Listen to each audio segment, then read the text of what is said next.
एक बहुत बड़ी तिजारती किश्ती तूफानी समंदर की लहरों में हिचकोले खा रही थी।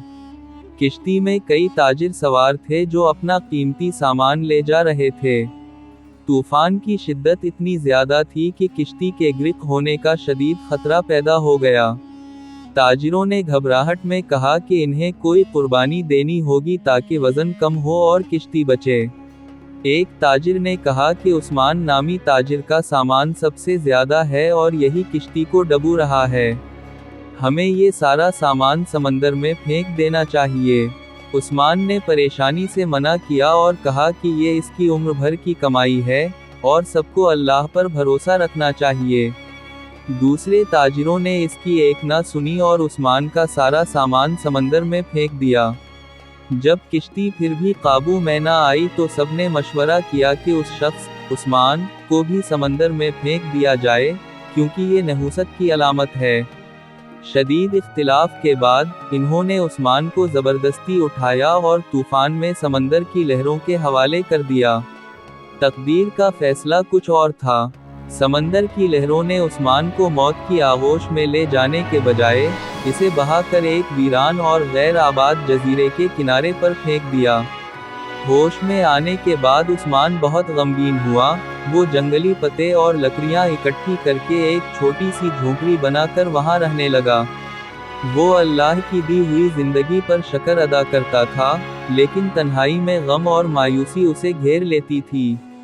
एक रात, उस्मान ने सोते हुए अनजाने में झोंपड़ी के करीब आग जला दी, जो फैल गई और इसकी झोंपड़ी मुकम्मल तौर पर जल गई।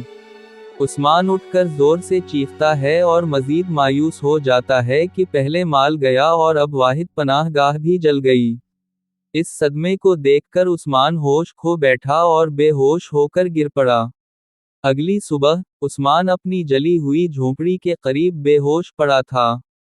तभी उसने दूर समंदर में एक किश्ती को साहिल की तरफ आते देखा। जल्द ही वो किश्ती साहिल पर आकर रुकी और इसमें से कुछ लोग निकले।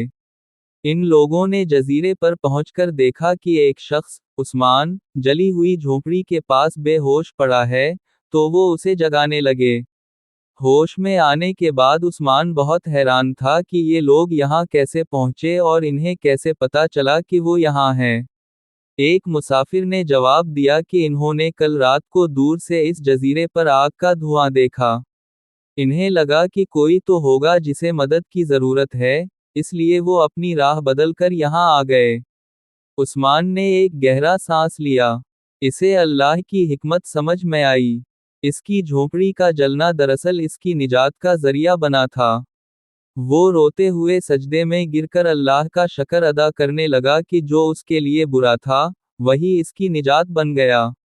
मुसाफिर ने इसे ये भी बताया कि जिस तिजारती किश्ती से वो आया था, वो तूफान में इसके फेंके जाने के फौरन बाद ग्रिक हो गई थी। उस्मान को यकीन हो गया कि अल्लाह कभी अपने बंदों को नहीं छोड़ता और उसकी तरफ से जो होता है, इसके पीछे कोई ना कोई बड़ी बेहतरी जरूर छपी होती है।